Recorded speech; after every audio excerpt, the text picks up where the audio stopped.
Jack Mason, an Army veteran, has been forced to adjust to life on the outskirts of Columbia.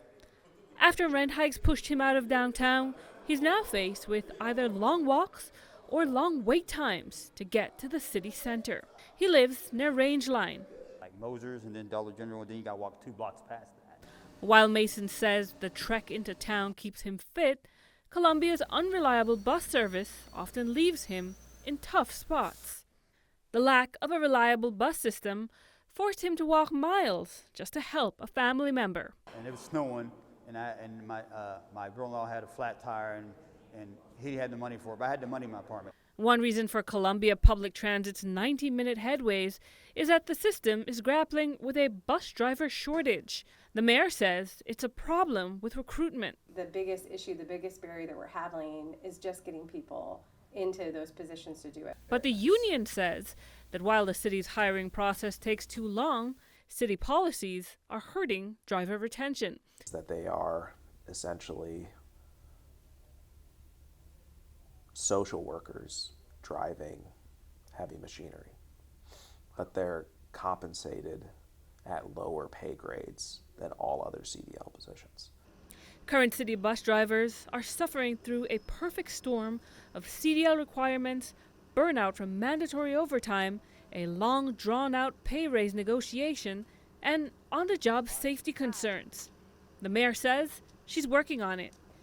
I'm trying, right? Trying to help with increasing wages, trying to figure out if we can make the job safer and like adding additional adults on the bus with them so that we have more people driving. I'm hoping that will help us with recruitment. The union remains skeptical. Negotiations on wage compression and really upset a lot of the senior drivers who felt like they weren't getting a fair shake, and I tend to agree with them. Both sides do agree that bold action is needed to bring back a system that works for both drivers and riders. Over the summer, Olson Engineering issued draft recommendations that included expanding bus service hours and increasing frequency of service and adding weekend service. But by October, when it published the Columbia Area Transportation Study, immediate recommendations had shifted to prioritizing existing routes and perhaps cutting others. Could cut some routes to really just focus on like the high use ones. I think it'd be a hard one for us to pass, is that we would lose then those people that still need those rides. For Mason, though, the struggles are immediate. A lot of people that live far out, that they can't get back and forth, and it's a problem. And not just that, they may have a job, but they can't get to their job on time and they're late, so they might get fired or, rode up or stuff like that, that really is bad and it could hurt them. With Columbia's population continuing to grow, the pressure is on for city leaders to create a transit system that works for everyone.